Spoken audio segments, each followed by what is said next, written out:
70% of organizational change initiatives fail. They rarely fail in the boardroom during the strategy phase. They fracture at the execution layer. The traditional management reflex is to treat employee resistance as an operational nuisance, a localized defect in personnel that needs to be managed out or pushed through. But resistance is a predictable, logical response to systemic disruption. When you rewrite the rules of a system, the system pushes back. Executing change requires a perspective shift. You must treat resistance as a diagnostic tool, an instrument that tells you exactly where the organization is misaligned.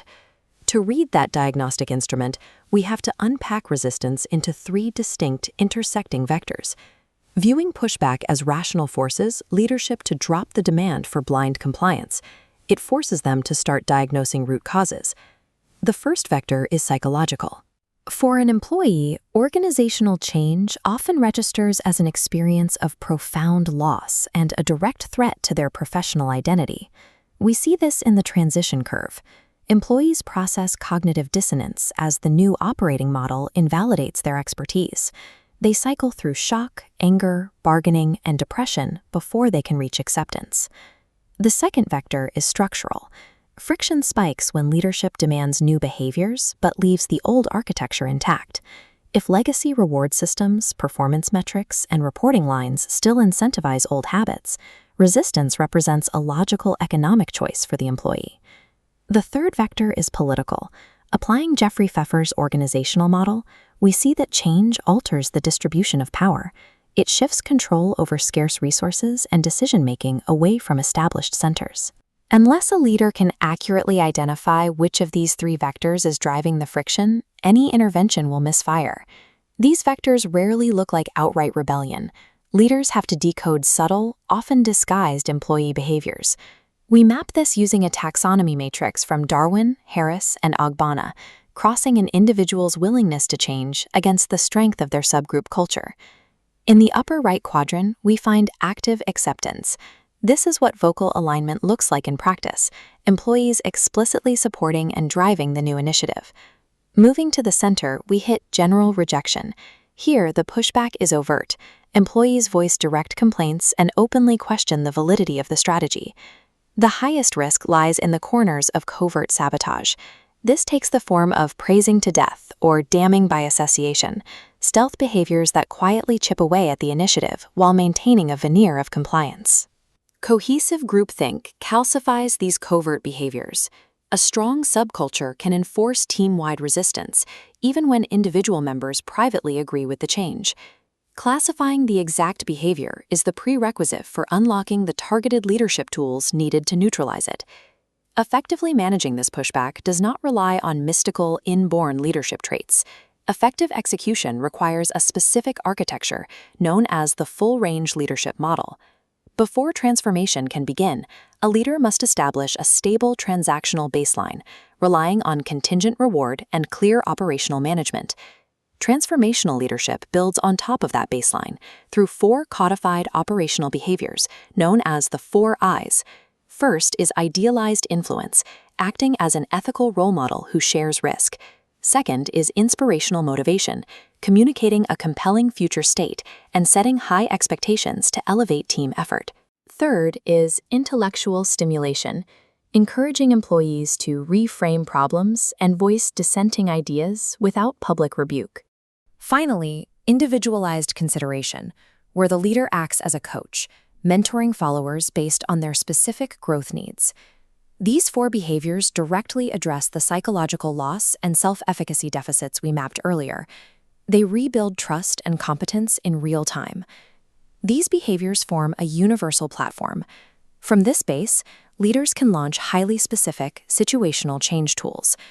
The next step is diagnostic precision, applying the specific theoretical tool that matches the nature of the friction. We start by mapping the terrain with Kurt Lewin's force field analysis. This visualizes the tension between the forces driving the change and the restraining forces pushing back. In environments where deep-seated psychological resistance is paired with a culture of fear, the intervention must prioritize safety. Amy Edmondson's psychological safety framework addresses this directly. By framing the work as a learning problem and inviting participation, Leaders make it safe for dissenters to speak up, turning resistance into actionable intelligence. Contrast this with structural resistance, where the barrier is institutional complacency and inertia. John Cotter's 8-step model provides the necessary counterpressure. Its early focus on creating a sense of urgency and building a guiding coalition is designed to shatter that inertia. Where resistance is scattered and highly localized, individuals are often stalled at different phases of the transition. For these cases, we deploy the ADKAR sequence. It breaks the change down into individual milestones: awareness, desire, knowledge, ability, and reinforcement, allowing leaders to identify exactly where a person is stalled. None of these tools operate in a vacuum. They rely entirely on that baseline of individualized consideration to be effective. Leadership isn't about shouting a vision louder. It is about deploying the correct mechanical intervention to dismantle the specific restraining forces holding the organization back. But this transformational architecture possesses a dangerous side that must be actively managed. The highest risk is narcissistic charisma. A leader's highly compelling vision can completely blind followers to strategies that are inherently unworkable. This creates a dangerous ethical pivot point. The exact same charismatic tactics used to liberate and motivate a workforce can easily be used to manipulate and over-control them. This triggers what researchers call motivated blindness. Intense loyalty to the transformational leader causes the guiding coalition to ignore ethical breakdowns because compliance serves their immediate interests. There is also a distinct Western-centric bias in the 4 I's. We have to question how individualized, assertive tactics translate in organizational cultures with high power distance.